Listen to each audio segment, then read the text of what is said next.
Mūžizglītības projektā piedalās dalībnieki no Spānijas, Beļģijas, Horvātijas, Somijas, Igaunijas un Latvijas. Projekta ietvaros pasniedzēji un angļu valodas mācību kursu dalībnieki komunicē ar citu valstu projekta dalībniekiem sociālajos tīklos, tādējādi uzlabojot angļu valodas prasmes un apmainās ar esošo pieredzi.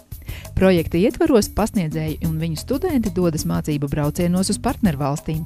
2012. gada maijā 38 projekta dalībnieki tikās pirmajā mācību braucienā Igaunijā, iepazīstot Tallinas vecpilsētas burvību. Otrais mācību brauciens bija uz Latviju.